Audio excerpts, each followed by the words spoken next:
Hey everyone, welcome to episode 9 of Food Culture Curious. On this week's episode, I sat down with Sue-Ellen Anderson Haynes, registered dietitian and diabetes educator.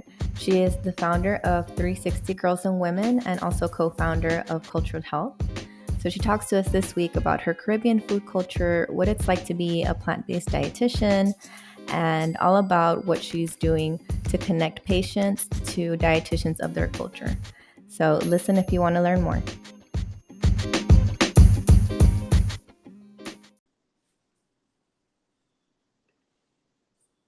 Hi everyone, welcome to Food Culture Curious. My name is Areli.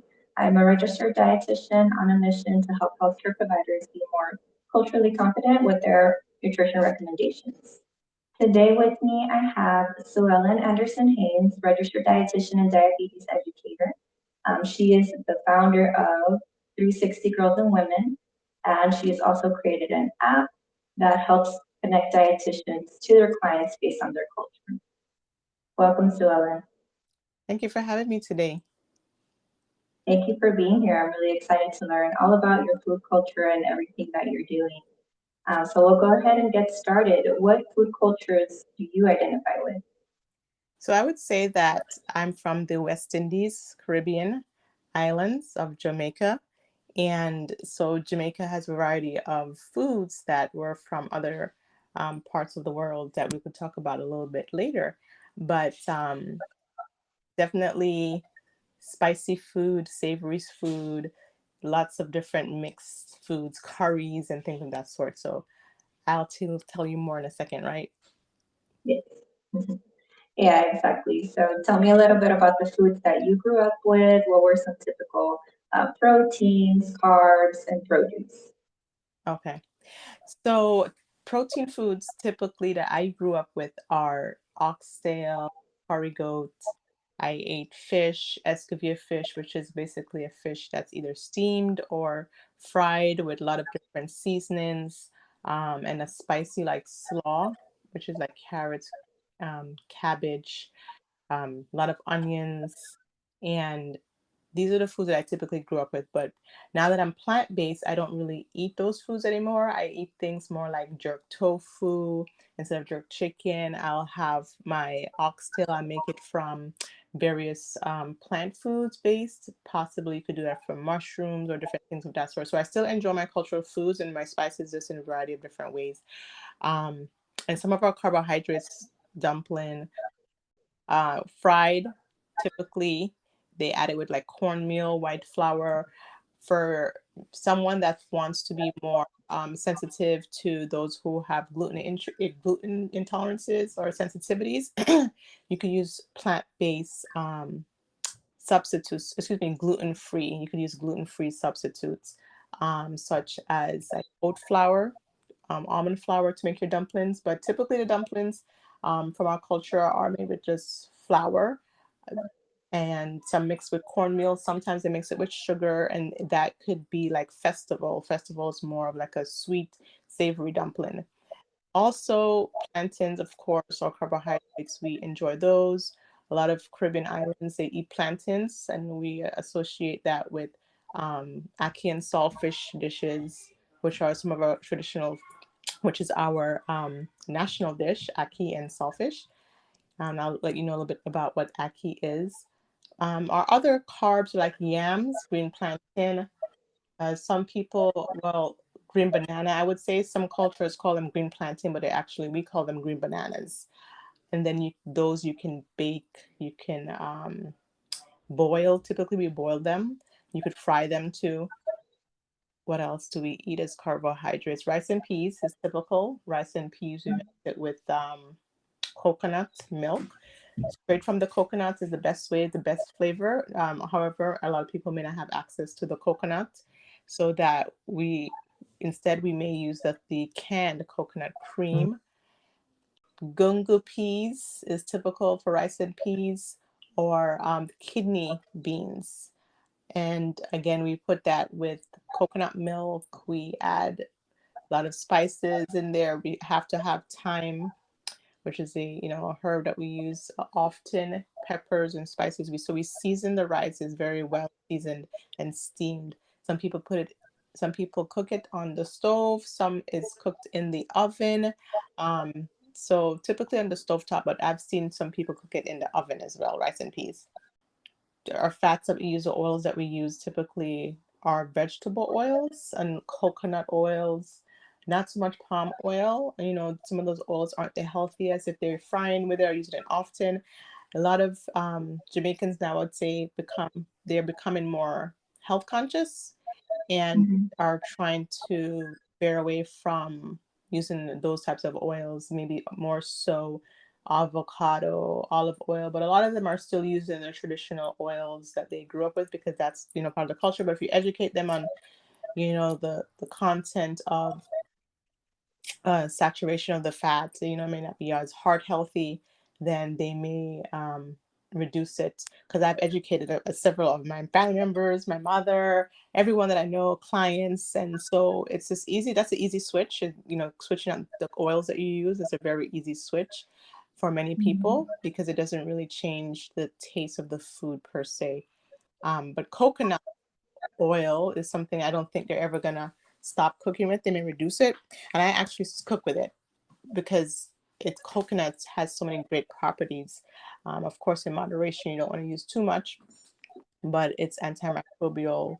It's really good for the gut and things like that. So, depends on the person, how much you're using, and then, what else is going on with the person's health status.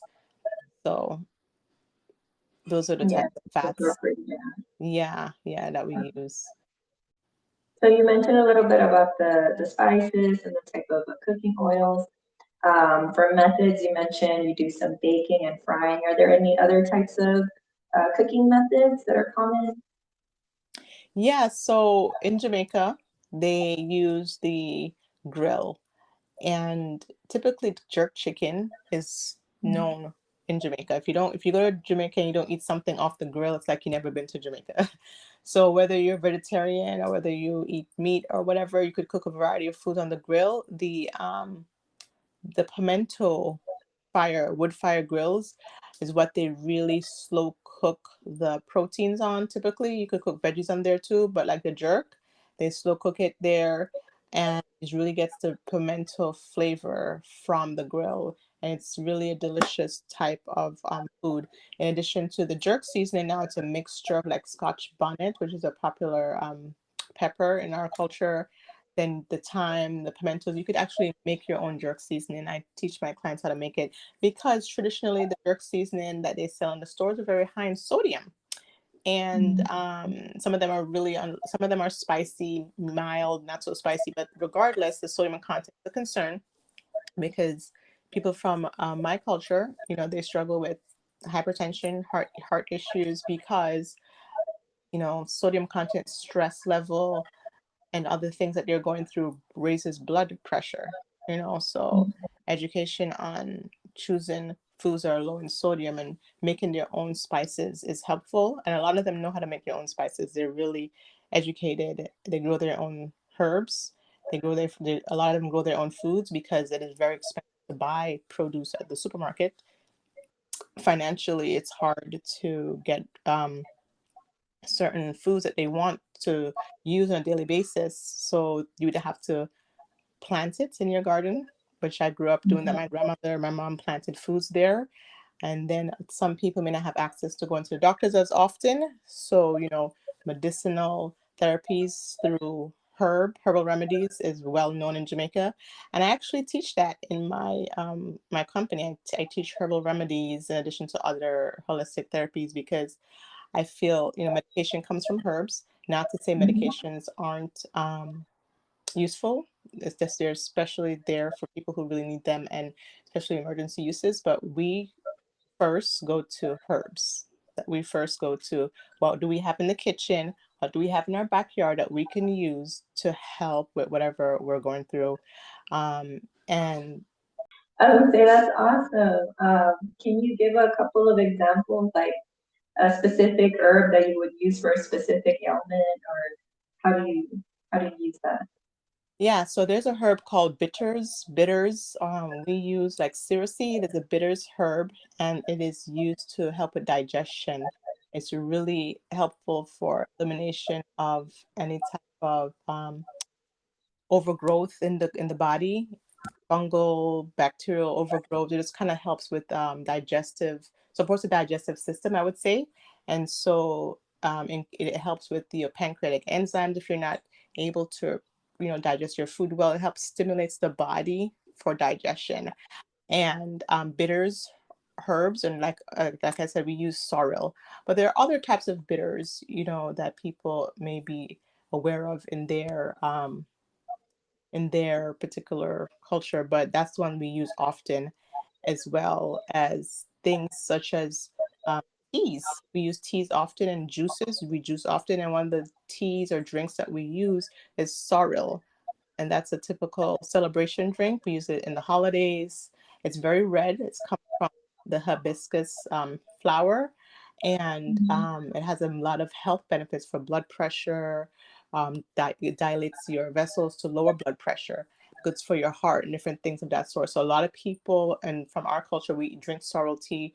Not only for the holidays, but throughout the year because it's helpful for that as well. Blood pressure regulation as one of them.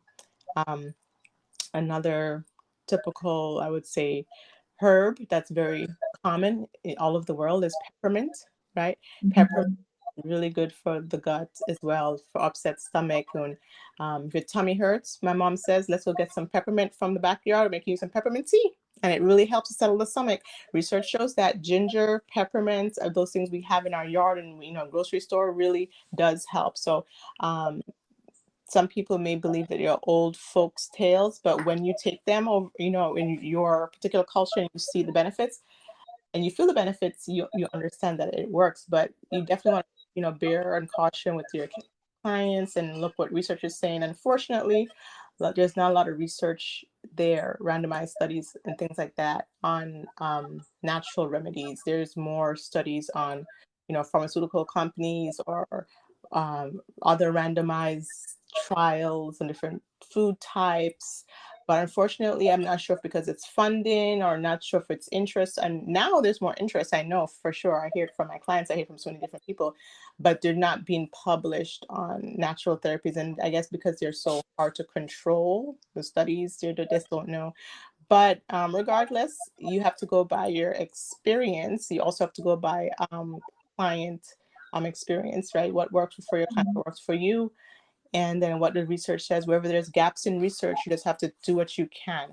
So to supplement it, and always work, with your providers to see what else they're doing. But I don't discourage my clients to do alternative therapies. I encourage them as long as it's safe and it's not contraindicated. It's not causing a negative effect in anything that you're doing regarding herb or drug interactions and your primary care. And everyone knows about it. I encourage natural remedies as a matter of fact. So who wouldn't want to save money on planting things in your garden or doing something else than spending money on co-pays and medication if you don't have to, you know? Some people Yeah. need medication, right? And some people need to buy it. But, to tell you the truth, medication costs is going up. Co-pays are expensive for some people. So anyway, I don't want to go too far away from that. But No, you're really good. yeah, That's fascinating. yeah, And then that happens a lot in the Mexican culture as well. Our culture is very tied to using herbal remedies to address issues. yeah. So it's important, to give it its place and respect it. Yes, to give it its place for sure. There's a place for, I think there's a place for both. There's not, I don't think there's one or the other. One may be more important than the other at certain times, but yeah, we need to give it its place. So I appreciate you saying that as well. You mentioned one of those teas are important in cultural holidays. What cultural holidays do you usually see Yes, that? yes. So, well, I would say Independence Day is a great time when we may celebrate Jamaica Independence Day, and they may have, the black cakes or black fruit cakes is a type of cake that we cook, bake in Jamaica that has a variety of different fruits, dried fruits, and they molasses and different things like that. It really does come out to be a black cake. Um, and then the drinks, I mentioned the sorrel is the red drink. They do have ginger beer as well. But the sorrel, you soak it with ginger, leaves. Sometimes people put pimento in there, and we use that just to, help us to remember the happiness that it brought us, our ancestors, or like I said, one of those holidays could be Jamaica Independence Holiday. And so we recognize that, we became independent, our freedom. So we like to celebrate with those particular foods. But during the holidays, like Christmas, if you celebrate Christmas, some people in Easter, they do that as well. If you celebrate Easter, so those are typical holidays, Christmas and Easter. They definitely eat the cakes. Um, and then actually bun and cheese. Bun and cheese is almost similar. It looks kind of like black cake, but it's bun. It's like a bread, and it has dried fruits in it, and it's kind of on a sweet taste to it. And we have our cheese that they use, and it's in a can, and it's very, very rich cheese.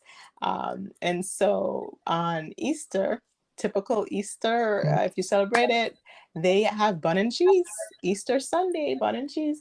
And I'm just saying typically what Jamaicans do. Not to say that I would celebrate it. I celebrate different things, but this is what I grew up with hearing and tasting. Whether you're celebrating it or not, you're eating some bun and cheese because it's just Jamaican bun and cheese. It tastes really good.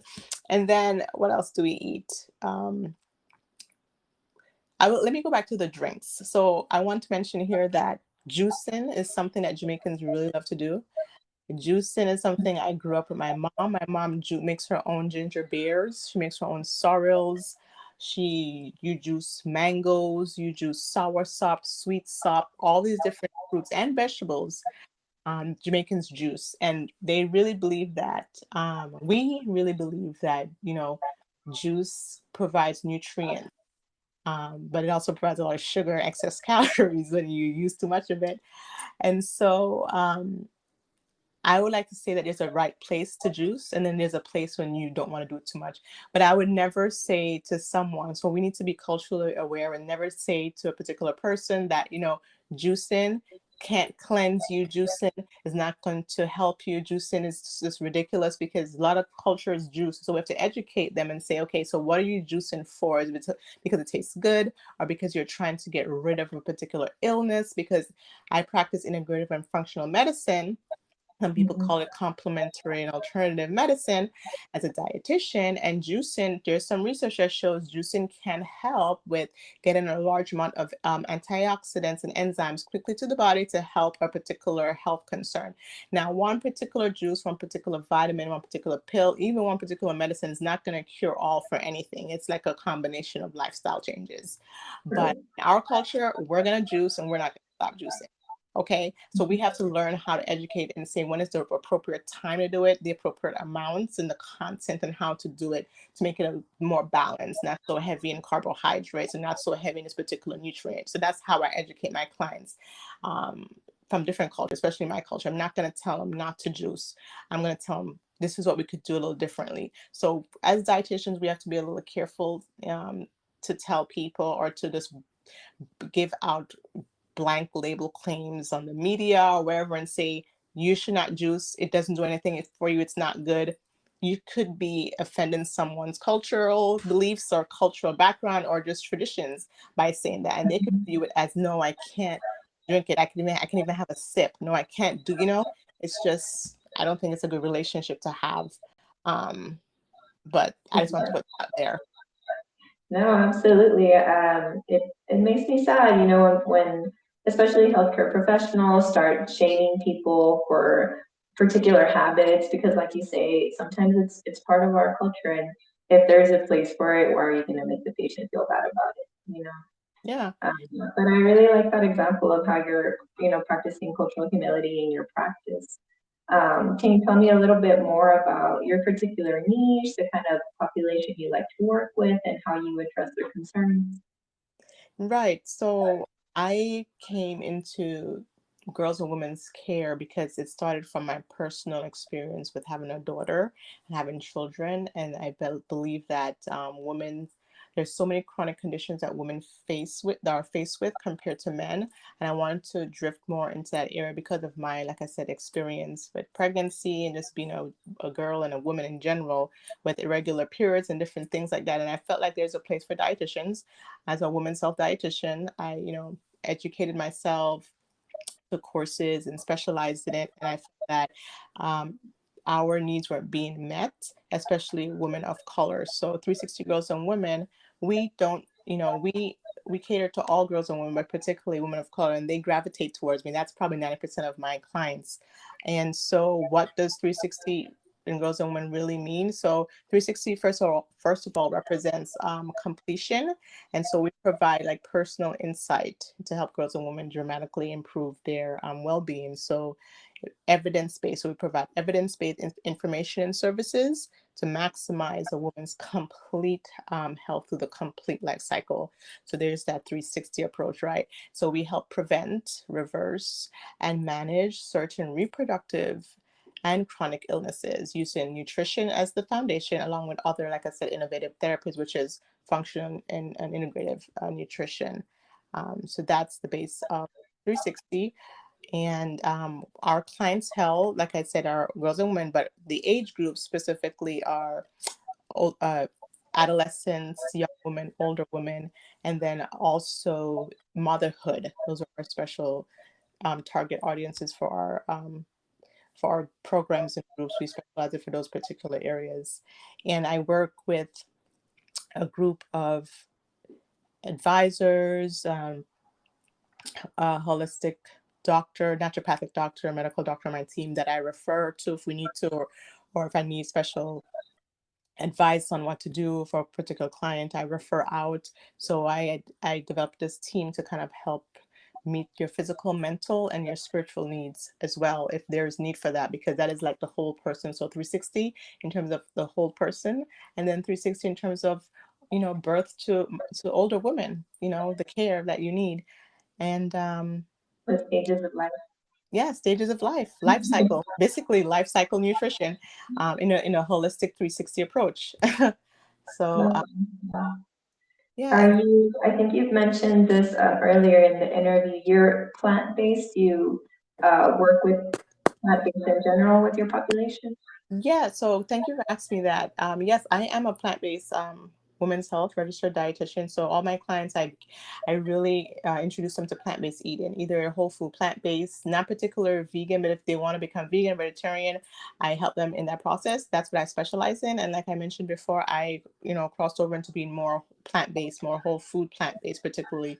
And reasons being, I've had health issues, whether it's issues with blood pressure my pregnancy, issues with like recovering from injuries that I've had.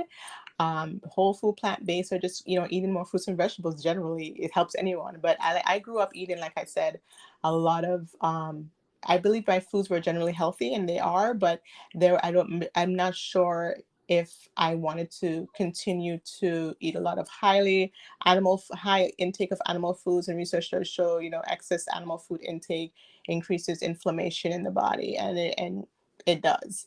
And so I teach my clients, if you're having irregular periods, if you're having pain, if you're having this and that, let's try to reduce the amount of saturated fat, reduce the amount of animal protein. You could still maybe have your favorite foods here and there, but let's kind of modify things a little bit and bump up these antioxidants. Let's teach you how to eat your foods that you love into a more, simple way, and just bulk up on those healthy plant-based foods. And so again, that's what that's what I teach my patients in a nutshell, um, to help with balancing different types of illnesses. And that's not, of course, the only approach. Food is only part of it, right? Could we say, oh, nutrition is so important, but yeah, there's sleep, or there's stress, right? There's your mental clarity, what's going on there, because if your mind is not in the right place, you can't think appropriately, you can't sleep well, you can't function well at school, and so that affects everything. So definitely nutrition is a foundation, but it's not the only thing that we focus on when we talk about, helping helping my clients to reach their reproductive goal, or, reducing chronic illnesses, whatever their goals are. I think I don't know if you realized that you were already giving really great examples in the beginning of how you modify a plant-based diet, Oh, but you still remember, the Jamaican culture because you were talking about how you do like tofu, like jerk tofu, jerk and tofu, yeah, yeah. Or so that's curry. Yeah, you're right. something I wouldn't have thought of. Like if someone from Jamaica wanted to go plant-based, and they're like, "Oh, I don't want to give up oxtails. Like, what do I do instead?" Like those are all really great examples.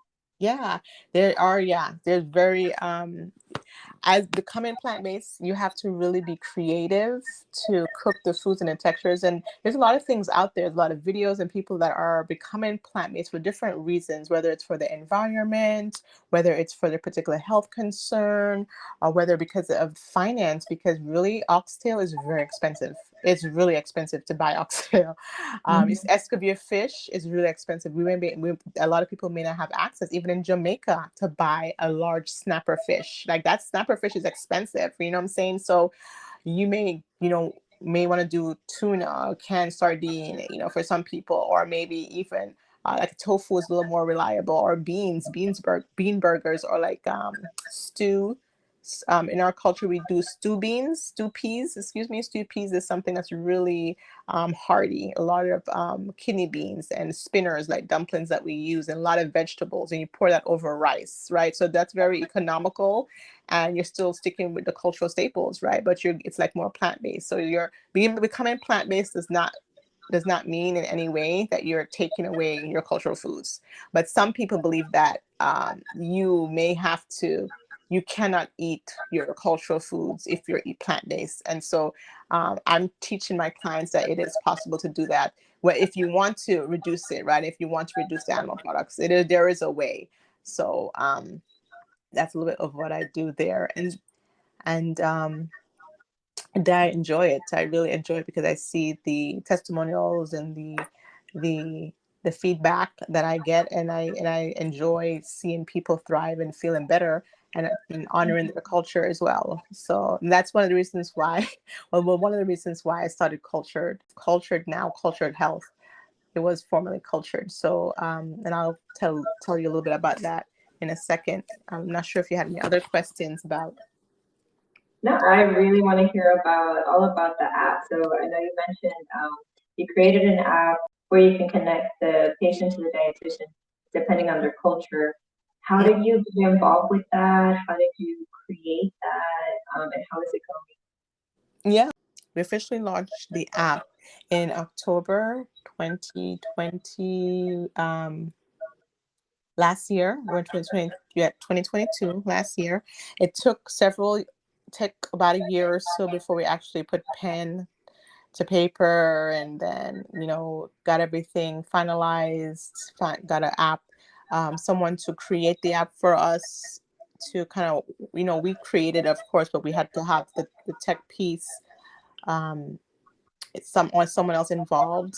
And my co-founder, which is also my husband, he's also in tune with health, tech, knows somewhat about health, but I'm mostly the dietitian. I am the dietitian that talks mainly about the health piece when creating the app. And so we kind of put our heads together in terms of what is needed on the app, and with um, the platform that we use, we kind of walk through scenarios to make sure it works correctly. So that took a very, very long time. So I'm very much educated now on how app on the tech side works. Going through that stage was a very long cycle, but I'm glad I did that. And so now where we are, the app is up in the store. It's called Cultured Health. Formerly it was Cultured. And we changed our name to, we want to bridge the gap towards more effective, culturally competent care. So earlier this month is actually when we had the exciting news about our evolution of now from culture to health. So the name change basically reflects our broader vision that we espouse, which is to recognize the potential of and facilitate cultural connections in programs like services, and we bridge the gap in healthcare disparities and health outcomes. So we are still connecting dietitians to clients based on culture. That is our core offering, right? Connecting dietitians to clients. We use that through algo-driven, matching. that we created. I'll go for that. And then, our solution, in addition to that, our solution is that we're adding app features currently and creating content to support like a cultured health community. So that's our goal, to also have the community involved, also to connect with other programs, other services, and other organizations. Why do we want to do this? Well, because diverse communities experience the highest rate of health, highest health disparities among, diabetes, for example, heart disease, and other chronic illnesses. So we are providing dietitians that could understand this particular person's nutrition needs, because when someone is diagnosed with a chronic medical condition, or just a medical condition, they always ask, okay, what can I eat now? What can I do? What should I not do? And this is where dietitian comes in, because if you speak that person's language, if you understand their cultural nuances, if you know what their plate should look like, and you understand what they're telling you, you could devise a plan for them to help reduce um, their risks for other illnesses that you're going through. Or you could also help them slow down the process that you're going through, their medical issue, or prevent a medical condition. So food is definitely powerful, and that's where we come in with that. And the idea for cultured health came to me when counseling hundreds and hundreds of patients. I used interpreters because I dealt with a lot of people from all over the world. This diabetes center, also from where I worked, weight management centers, and different places that I worked at, I typically had interpreters there. And what I found out over time is that the interpreter is very helpful, but only for a certain point. If you're talking to a particular patient and there's a food that comes up and you don't understand a particular food, then you may need to do a little research on that food. So this person will tell me the name of the food. I'm like, what is it? The interpreter says, oh, it's this food. It looks yellow, green. I say, is it starchy? They're like, oh, I don't know. It looks starchy. The interpreter is not a dietitian, so there's no way that the interpreter can tell me if the food is a starchy food, non-starchy vegetable. Is it this? And what is the protein? They may not understand that lingo, so I can't depend on the interpreter to tell me that, and nor can I depend on the patient to tell me that, right? So where does this fit? So now, how do we fill the gap? We get a dietitian that's from the person's culture, that understands their language, knows their foods, knows everything, their religion, backgrounds, your typical celebration that you were asking me about, everything that you've asked me. This dietitian knows everything about that, right? And so they're better able to provide a better health outcome for that person, because they understand that, and research shows that it's important that we have representation, and that we also relate better to those who look like us and that can understand us. So that's the point. We're bridging that gap. So interpreters are great for language and different things, but a step further is to get that person there that can relate to them. Because I feel like whenever I meet patients that are Mexican or Mexican American, they even look relieved, to have someone that they know is just going to understand their question.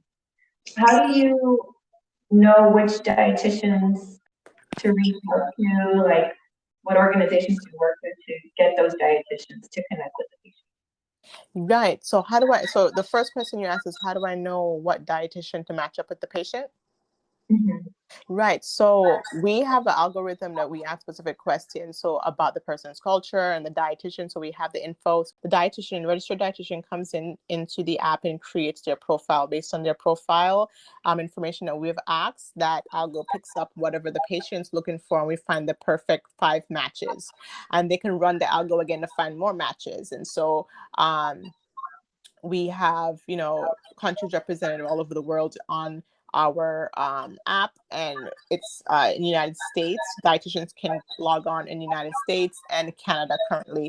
In the future, we'll have other countries participate, but within the app, the dietitians that are there, they represent all the diverse countries. And so when a particular person answers a question, that's how the match happens. And so it creates like almost like a perfect match in that sense.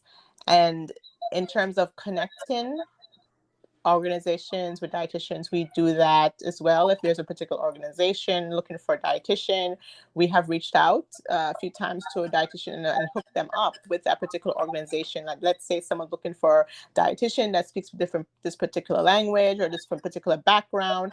We have gone and found that particular dietitian for that organization as well.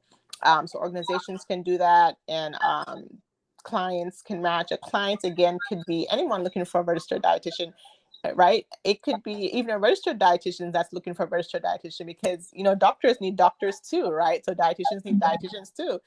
So anyone could actually go on the app to match with a registered dietitian. So I don't know if that answers your question. No, absolutely. So it sounds like, let's say a dietitian was interested in being on the app, they would just go in and create an account and Yeah. get that. Yes. Yeah. So currently the app is free for dietitians to get on and create a profile. In the future, we may change that. We're building our community now, and it's free for patients or clients, any clients, whether you're a patient or with your organization, to go on and create a profile. And so once you answer a few quick questions, maybe it takes about 10, 15 minutes max to create the profile. And then once you're in, then you could connect to match with the particular dietitian, and you can communicate. The dietitian and the client can communicate with an app. They exchange information on how they want to complete the connection. So let's say you connected and you found a match and they liked you. You're like, okay, now let's set up the next step. You will there, if you have a private practice or whatever organization you have, you can have them meet you in your particular platform. If you already have your private practice, you would take that person into your practice and they become your patient. If the organization is looking for that dietitian accepts that dietitian becomes a part of their organization. So we're just playing matchmaker, if that makes sense. But we're also, like I said, now that we're now Cultured Health, we're facilitating programs and services. We're going to be doing programs and services with other organizations and creating this Cultured Health community mission that we are kind of tweaking. But our core offerings still connecting dietitians to clients based on culture. Awesome. I really like learning about everything you're doing. And you're a mom, so I know you're extra busy on top of everything.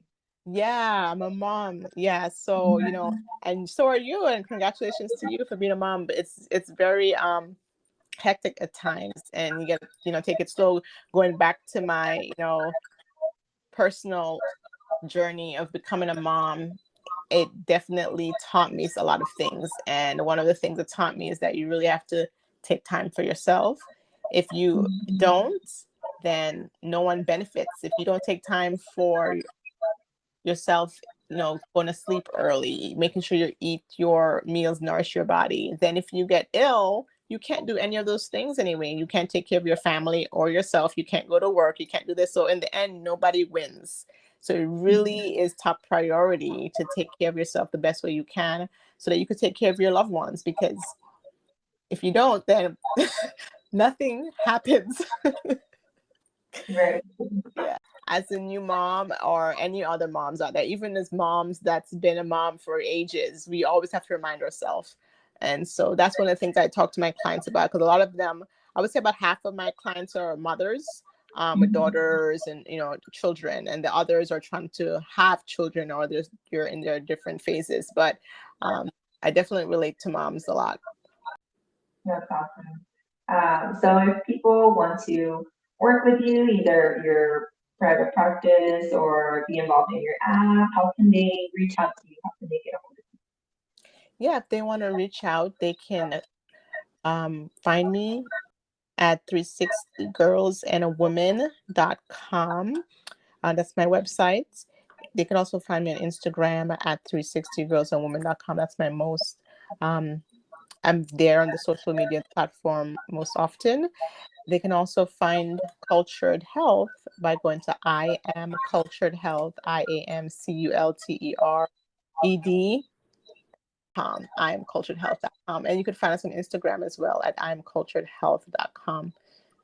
So that's the best way to reach out. And I would love to hear from anybody about anything about, regarding this podcast, what you're doing is a great idea. You know, you're interviewing all these wonderful people, dietitians and whomever from different cultures to get their intake on foods. I think it's a great way that you learn, because you're learning as well, right? Because there's so many different cultures that in school we don't get all that training from school. We get a small amount, a semester, less than a semester, a few weeks on different cultures, right?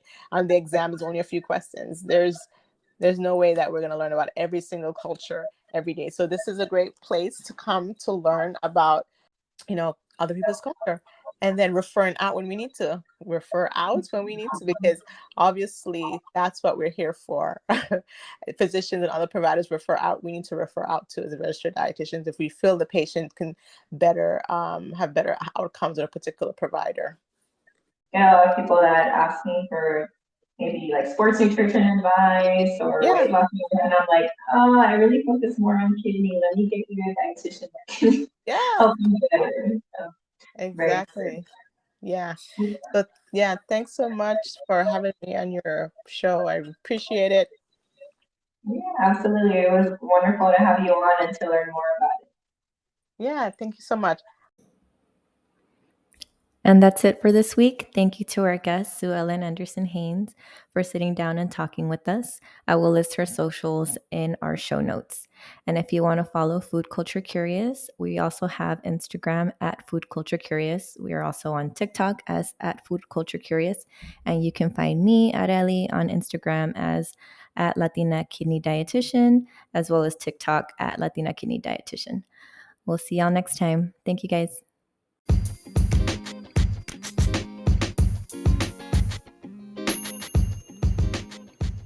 And now for a quick disclaimer. Food Culture Curious is for educational and entertainment purposes only and does not take the place of medical advice from licensed healthcare professionals. If you need to seek medical advice, please speak to your healthcare provider. Thank you for listening.